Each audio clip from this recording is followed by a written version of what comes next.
कल्प भेद से गणेश जी की उत्पत्ति अनेक प्रकार से कही गई है। अब एक कल्प में शनि की दृष्टि से उनका सिर छेदन हुआ था, फिर हाथी का सिर लगाया गया था, हे नारद। और श्वेत कल्प में गणेश जी की उत्पत्ति कहते हैं। इस कल्प में स्वयं शिव जी ने ही गणेश का सिर छेदन किया था। ब्रह्मा जी नारद जी से कहते हैं कि हे नारद, कल्प कल्प की कथा अलग अलग है।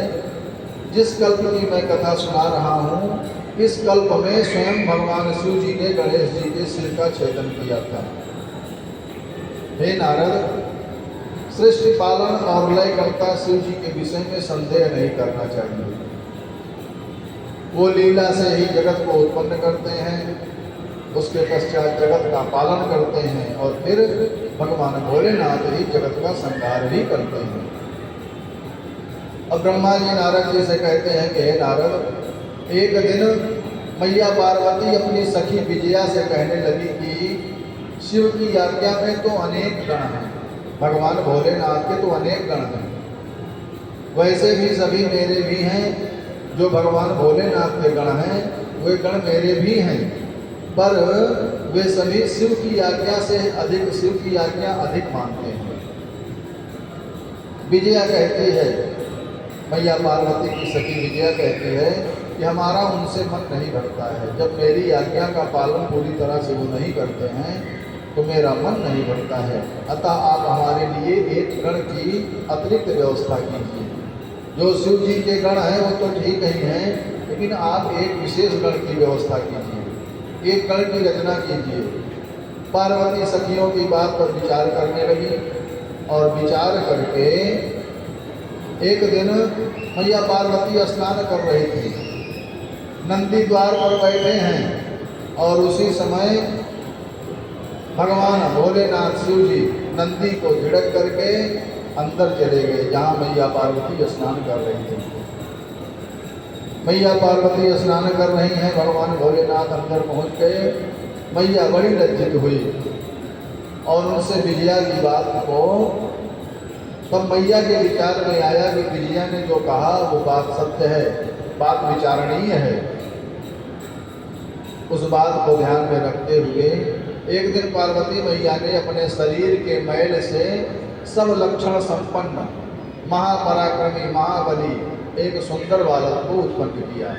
मैया पार्वती ने अपने शरीर से मैल को रगड़ा और जो मैल निकली उसी मैल से एक पुत्र को जन्म दे दिया, एक पराक्रमी बालक को जन्म दे दिया।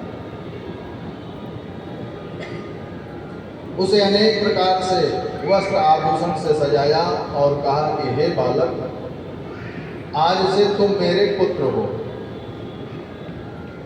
आशीर्वाद देकर के कहा कि हे बालक, यहाँ पर कोई नहीं आवे, तुम दरवाजे पर बैठो और बिना मेरी आज्ञा के अंदर कोई आने न पावे। गणेश जी कहते हैं कि हे माँ, आपकी आज्ञा का पालन होगा। पार्वती कहते हैं कि हे पुत्र, मेरी आज्ञा के बिना कोई भी अंदर ना आए, वह चाहे कितना भी हट करे, कितना भी बलवान हो, लेकिन अंदर कोई आने न पावे। मैया ने उस बालक के हाथ में एक लकड़ी भी दे दिया। एक लकड़ी हाथ में दे करके मैया बहुत प्रसन्न हुई कि मेरा पुत्र मेरा अब द्वारपाल बन गया है। संयोगवश एक दिन गणेश जी को द्वार पर बिठा करके पार्वती मैया अपनी सखियों के साथ स्नान करने चली गई और दैव योग से उसी दिन द्वार पर भगवान भोलेनाथ शिव जी आ गए और अंदर जाने लगे। जब शिव जी अंदर जाने लगे तो गणेश जी ने उनको रोक दिया कि आप अंदर नहीं जा सकते हैं, आप माता जी की आज्ञा के बिना अंदर बिल्कुल नहीं जा सकते हैं। शिव जी कहने लगे कि अरे मूर्ख बालक, तू मुझको नहीं जानता है, तू मुझे रोक रहा है। मैं कौन हूँ तू मुझे शायद जानता नहीं है। मैं शिव हूँ, मैं उस पार्वती का पति हूँ। मैं अपने घर में जा रहा हूँ और तू मुझे अपने घर में जाने से रोक रहा है। तेरी इतनी हिम्मत।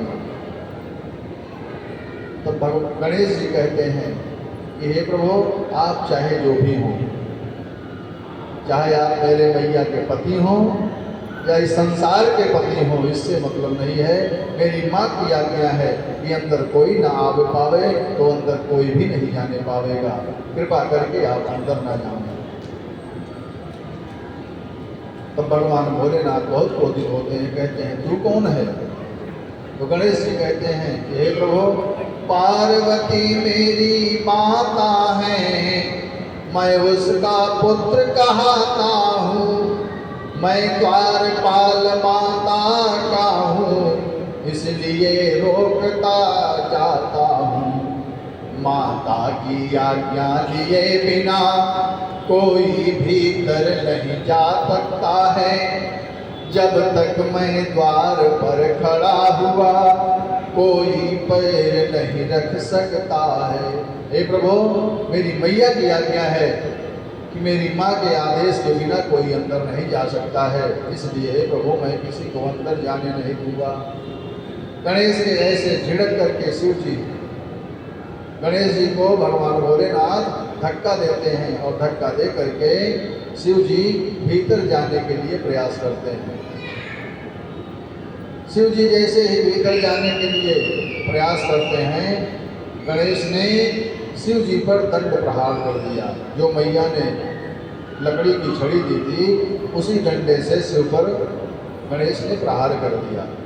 तब शिव जी क्रोधित होकर के अपने गणों से कहते हैं कि अरे गणों, देखो यह मूर्ख कौन है, ये कहाँ से आ गया है। सभी शिवगण द्वारपाल बने गणेश से पूछते हैं कि तुम कौन हो भैया और कहाँ से आए हो, तुम्हारी क्या करने की इच्छा है?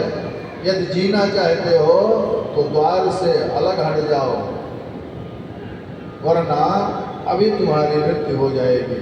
गणेश जी कहने लगे कि तुम अच्छे सुंदर हो, तुम सब देखने में बड़े सुशील लग रहे हो, सुंदर लग रहे हो, और तुम लोग अगर जीना चाहते हो, सकुशल रहना चाहते हो, तो तुम लोग यहाँ से हट जाओ। यहाँ पर विरोध करने क्यों आए हो? मैं अपनी माता की आज्ञा का पालन कर रहा हूँ और तुम सब उसमें बाधक क्यों बन रहे हो? सभी गण आश्चर्य में पड़ करके कहते हैं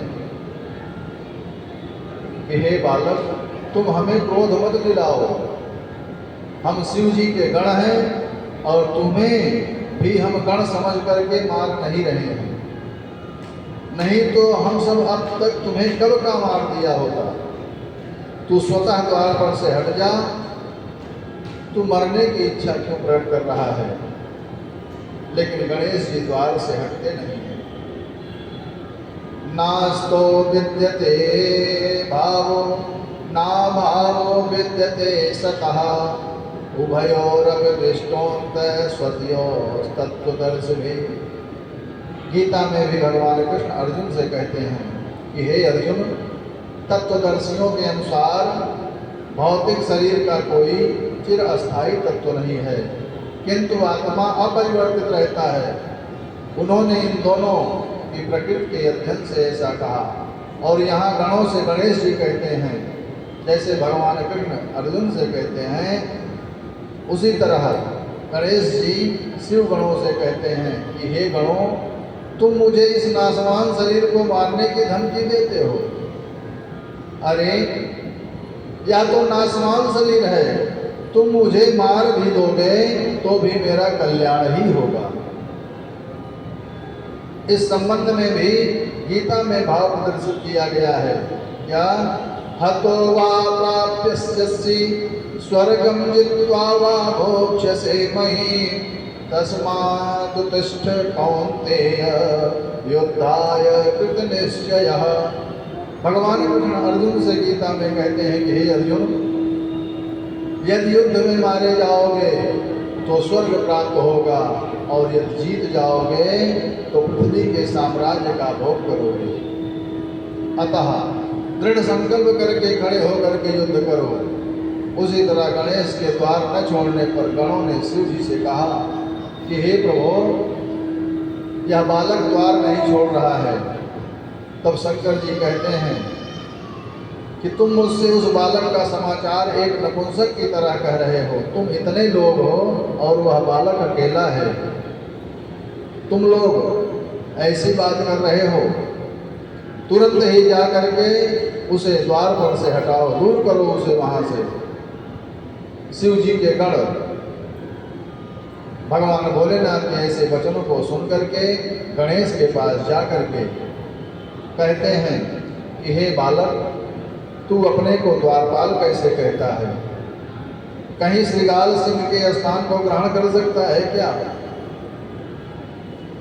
शिवगणों की ऐसी बातें सुन करके गणेश जी, जो माँ के द्वारा प्राप्त हुई छड़ी थी, उसी छड़ी से उन गणों को भगवान गणेश मारने लगे और कहने लगे कि भाग जाओ यहाँ से, तुम लोग दूर चले जाओ, तुम मेरे पराक्रम के आगे टिक नहीं सकते हो।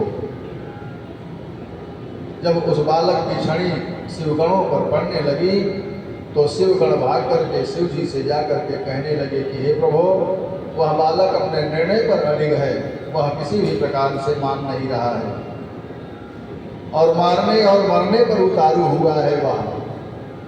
शिव जी ने कहा कि तुम लोग कायर हो। अरे वह कोई भी हो, क्यों न हो, उसे प्रहार करके हटा दो। वह कैसा भी हो, जो भी हो, तुम लोग जाओ और उसे पीट पीट करके वहां से हटा दो। शिवगणों ने गणेश को पुनः समझाया, लेकिन गणेश जी समझ नहीं रहे हैं। द्वार पर कोलाहल सुनकर के पार्वती की सखियों ने द्वार पर आकर के सारा नजारा देखा और जा करके पार्वती को सब समाचार बता दिया। पार्वती सोचने लगी कि तो देखो, शिवगण मेरे पुत्र को डांट करके भीतर आने की हट रखते हैं, अब विनय या नम्रता क्या करूं? भैया पार्वती सोच रही हैं कि जो होना है वही होकर के रहेगा, जो होनहार है सो होगा। सखी ने द्वार पर जाकर के गणेश जी से कहा कि तुम इनको रोक करके अच्छा किया। कृत और अकृत जो भी हो, तुमको अपना कर्तव्य पालन करना है, चाहे अच्छा हो चाहे बुरा हो। तुम्हारी मैया ने जो तुमको आदेश दिया है उसको पालन करना है और अपनी माँ के आदेश का पालन करते हुए इनको रोकना है तुमको, और तुम्हारी माँ की कृपा होगी तो तुम इन सब को जीत भी लोगे। ऐसा कह करके सखी अंदर चली गई। गणेश जी शिवगणों से कहते हैं कि हे गणों, तुम शिवगण और मैं माँ पार्वती का गण, मैं माता की आज्ञा का पालन कर रहा हूँ और तुम शिव जी की आज्ञा का पालन कर रहे हो। हे शिवगणों, तुम हठ या विनय से भी बिना माता की आज्ञा के भीतर प्रवेश नहीं कर सकते हो। तुम लोग चाहे हठ कर लो या विनय कर लो, कोई मतलब नहीं है। जब तक मेरी मैया आदेश नहीं करेगी तुम लोग अंदर प्रवेश नहीं कर सकते हो। गणों ने पुनः यह समाचार जाकर के भगवान भोलेनाथ को सुनाया। भगवान भोलेनाथ कहते हैं कि तुम मेरे गण और वह पार्वती का गण है। यदि उसकी बात मानी जाए तो यह जगत में बात फैलेगी कि शिव जी स्त्री के वश में हैं और वह मेरे लिए लज्जा का विषय होगा। अब जो होगा सो देखा जाएगा, तुम जा करके युद्ध करो। शिवगण युद्ध में तत्पर हुए। गणेश गणों से कहते हैं कि ममैवं तो भवन्नैव वैपरीत्यं भविष्यति, ममैव भवतां लज्जा गिरिजा शिवयोरिः। हे गणों, मेरा इसमें कुछ नहीं है, मेरे विपरीत ही होगा, क्योंकि मैं अकेला हूँ। मेरी और तुम्हारी लज्जा या हार जीत, जो भी हार जीत होगी हमारी तुम्हारी, वह शिव और पार्वती की हार जीत होगी, हमारी तुम्हारी कोई हार जीत नहीं होगी। गणेश जी की ऐसी बातों को सुनकर के शिवगण गणेश पर टूट पड़े, प्रहार करना शुरू कर दिए। नंदी और भृंगी ने गणेश के पैर पकड़ करके खींचना चाहा, लेकिन गणेश ने हाथों के प्रहार से उनको अलग कर दिया और फिर परिधि से गणों पर प्रहार करके किसी का हाथ, किसी का पैर और किसी का मस्तक फोड़ दिया गणेश जी ने, और किसी को भागने का रास्ता नहीं मिला। शिव गणों पर गणेश ऐसे टूटे हैं कि शिव गणों को भागने का कोई रास्ता नहीं मिल रहा है। सब गिरते पड़ते जैसे सिंह के सामने से भेड़िए भाग जाते हैं, सभी शिवगण भाग गए और फिर गणेश जी अपने स्थान पर खड़े हो गए। गणेश के आगे शिव के गण लड़ने भिड़ने को आते हैं, गणपति ने सबको जीत लिया, सब गिरते पड़ते जाते हैं। तब शिव जी की प्रेरणा से ब्रह्मा विष्णु आदि देवता सारा समाचार जान करके कहने लगे, हे प्रभु, आप हमारे रक्षक हैं, अब आप हमको आज्ञा दें कि हम आपके लिए क्या करें। शिव जी इनकी बात को सुन करके कहते हैं कि हे ब्रह्मा, द्वार पर एक छोटा सा बालक खड़ा है, किसी को भी वह भीतर नहीं जाने देता है, वह महाप्रहार करने वाला है, मेरे गणों को बलपूर्वक पराजित कर दिया है। अतः आप सब उस बालक को प्रसन्न करके, जैसे भी वो प्रसन्न हो उसको प्रसन्न करके वहाँ से हटाने का प्रयास करें। शिव के वचन को सुन करके उस बालक के पास ब्रह्मा और विष्णु भी गए और सब समझाने का प्रयास करते हैं, लेकिन वह बालक समझ नहीं रहा है। सब वापस आकर के शिव जी से कहते हैं कि हे प्रभु, मैंने बहुत समझाने का प्रयास किया, लेकिन वह बालक समझ नहीं रहा है, मानता नहीं है। शिव जी ने क्रोधित होकर के कार्तिकेय, इंद्र आदि और भूत पिशाचों को बालक पर प्रहार करने के लिए आज्ञा दी। सभी जाकर के उस बालक से युद्ध करते हैं। सभी देवों ने गणेश के ऊपर चारों तरफ से वार किया, लेकिन सबके अस्त्र शस्त्र कुछ काम नहीं कर रहे हैं। वह बालक सभी पर भारी पड़ रहा है। शिव जी सारा समाचार जान करके गणों और चक्रधारी विष्णु की सेना के साथ युद्ध स्थल पर उपस्थित हुए। अब भगवान भोलेनाथ भी जाकर के उस बालक से युद्ध करने का प्रयास कर रहे हैं। गणपति ने यष्टि प्रहारों से सब देवों को वधित्रस्त किया, व्याकुल होकर शिव शंकर ने तब गणपति का सिर काट दिया। जब गणेश जी सभी देवताओं पर भारी पड़े, सभी को मार पीट कर भगा रहे हैं, तो भगवान भोलेनाथ अति क्रोधित होकर के उस बालक के सिर को काट दिए। युद्ध स्थल में जब गणेश के सिर का छेदन देखा, तो उसी समय नारद जी, जो कलह प्रिय हैं, उन्होंने जाकर के पार्वती के पास सारा समाचार मैया पार्वती को सुना दिया कि हे देवी, तुम अपना मान मत त्यागना, तुम अपने को हार मत मानना। नारद जी से समाचार सुनकर के पार्वती कहने लगी कि अब मैं क्या करूं, कहाँ जाऊं, अब मुझे बहुत बड़ा दुख है। सभी देवताओं ने और गणों ने मिलकर के मेरे पुत्र को मार दिया, मैं भी अब सबका नाश कर दूंगी। मैया पार्वती क्रोधित होती हैं कि मैं अब किसी का भला नहीं होने दूंगी, सबका नाश कर दूंगी। ऐसा कह करके पार्वती ने हजारों शक्तियों की रचना कर डाली और उनसे कहा कि हे शक्तियों, सृष्टि में देवता, यक्ष, राक्षस, ऋषि आदि अपने पराये जो भी मिले सबका भक्षण कर डालो।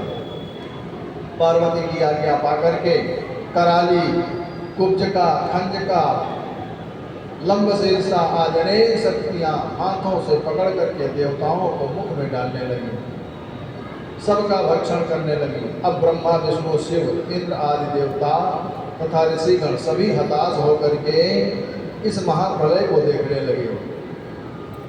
अब किसी का दिमाग काम नहीं कर रहा है कि क्या करें क्या न करें। इस सोच में सब पड़ गए कि अब क्या किया जाए, इस तरह तो सृष्टि का नाश हो जाएगा। यहाँ प्रलय शिवा के प्रसन्न होने पर ही रुक सकती है। पार्वती जब प्रसन्न होंगी तभी यह प्रलय रुक पावेगी। सभी देवता, ऋषि और तीनों देव ब्रह्मा, विष्णु, महेश मैया पार्वती के पास जाते हैं और जा करके मैया पार्वती को प्रणाम करके अनेक स्तोत्रों से मैया पार्वती की विनती करते हैं। जगदम्ब नमस्तुभ्यं शिवायै च नमोस्तुते, चंडिकायै नमस्तुभ्यं कल्याण्यै च नमोस्तुते, सभी देवता ब्रह्मा विष्णु और महेश जाकर के मैया पार्वती से विनती करते हैं, सभी हाथ जोड़ करके खड़े हैं, कहते हैं हे देवी जगदम्बे तुम्हारी जय होवे, अम्बे मैया तुम्हारी जय होवे, जगदम्बे तुम्हारी जय होवे, दुर्गे मैया तुम्हारी जय होवे, पार्वती तुम्हारी जय होवे, अम्बे मैया तुम्हारी जय होवे। सभी देवता मैया से स्तुति कर रहे हैं कि हे माँ प्रसन्न हो जाओ और अपने क्रोध को शांत करो। महाकाली तुम्हारी जय होवे, महाकाली तुम्हारी जय होवे, महालक्ष्मी तुम्हारी जय होवे, महालक्ष्मी तुम्हारी जय होवे, महासरस्वती तुम्हारी जय होवे, दुर्गे मैया तुम्हारी जय होवे, अम्बे मैया तुम्हारी जय होवे, काली मैया तुम्हारी जय होवे, अम्बे मैया तुम्हारी जय होवे, काली मैया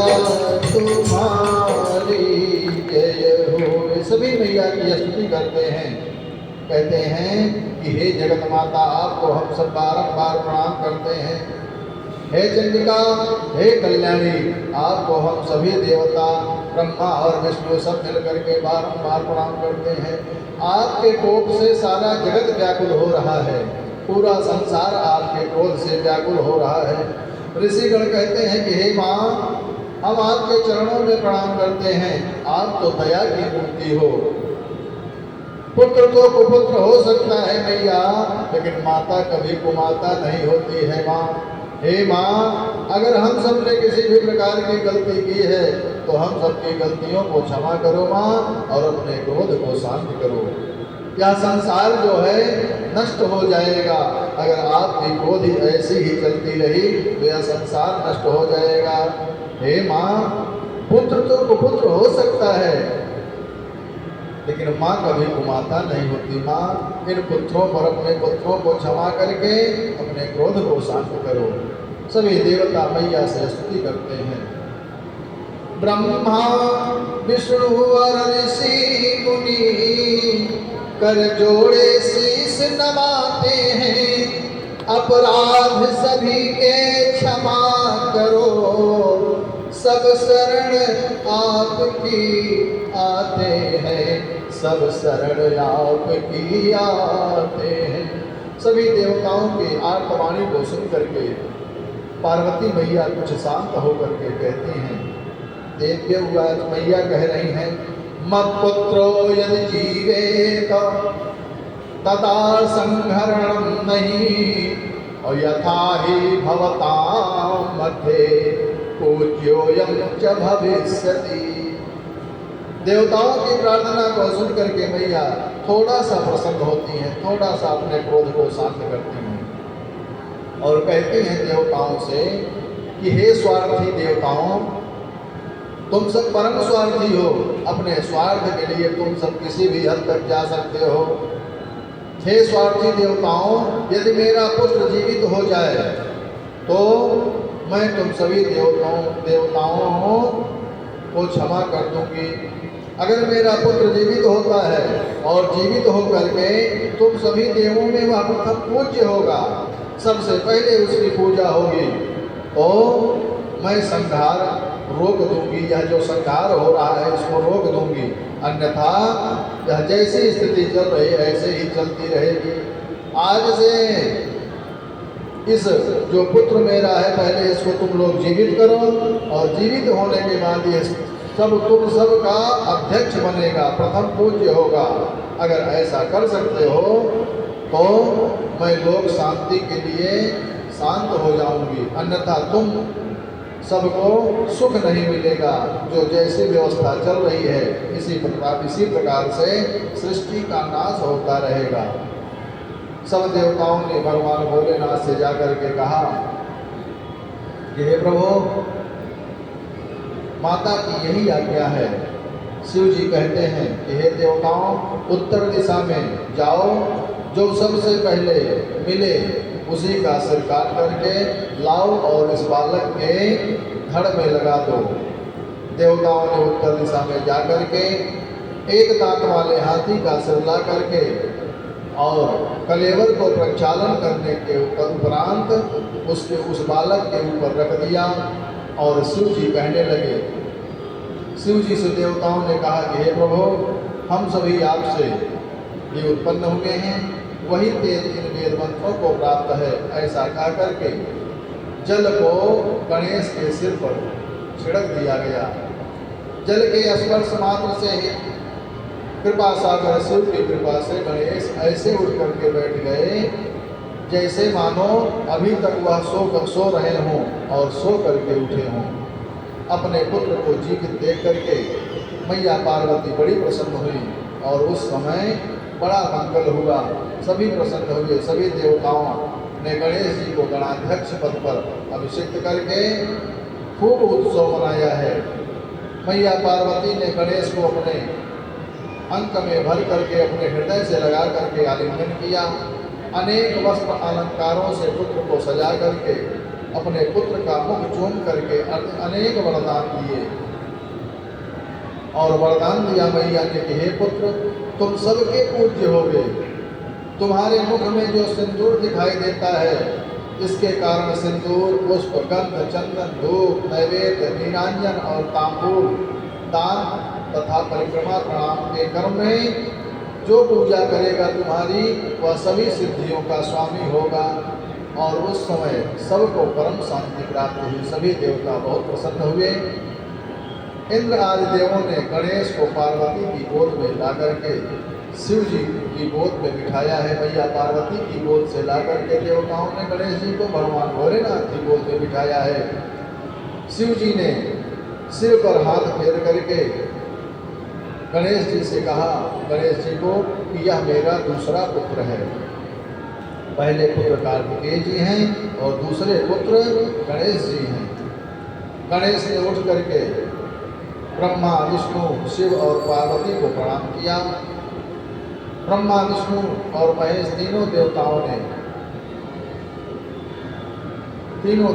से गणेश पूजित हुए हैं। उसी प्रकार गणेश पूजनीय हुए और प्रथम गणेश की पूजा होगी, ऐसा आशीर्वाद सभी देवताओं ने दिया। और कहा कि जो गणेश की पूजा किए बिना हम सभी देवताओं की पूजा करेगा, उसको उसके पूजा का फल कुछ भी नहीं प्राप्त होगा। शिव ब्रह्मा विष्णु मिल करके गणपति को शीश नवाते हैं। पहले गणपति पूजा होगी, हम सब यह वचन सुनाते हैं। सिंदूर धूप नैवेद्य गंध से पूजा जो कर पाएंगे, चंदन तांबूल समर्पित कर वो मन चाहा भर पाएंगे। इस प्रकार कह करके पहले शिव ने, फिर विष्णु ने, फिर ब्रह्मा जी ने और इसके पश्चात पार्वती ने, सभी देवों ने गणेश की पूजा की तथा सभी ने गणेश जी को सर्वाध्यक्ष कह करके वरदान दिया कि सभी के तुम अध्यक्ष होगे। अब शिव जी कहते हैं कि हे पार्वती पुत्र, तुम बालक रूप में पराक्रमी हुए हो, अतः सदा तेजस्वी रहोगे। विघ्नहर्ता तुम्हारा नाम होगा। मेरे सभी गणों के तुम अध्यक्ष होगे और सभी के पूजनीय रहोगे। तुम भादव मास की कृष्ण पक्ष की चौथ के शिवा के मन से चंद्रोदय के समय प्रकट हुए हो। इसी दिन वर्ष भर व्रत करने से सुख प्राप्त होगा। और अगहन महीने में रमा चतुर्थी को धातु की, श्वेत अर्क की अथवा मिट्टी के गणेश की मूर्ति बना करके जो भक्त तुम्हारी पूजा करेगा उसके सभी मनोरथ पूर्ण होंगे। भगवान भोलेनाथ ने उनको आशीर्वाद दिया। अब आगे की कथा में नारद जी ब्रह्मा जी से कहते हैं कि हे तात, हे ब्रह्मा जी, आपने गण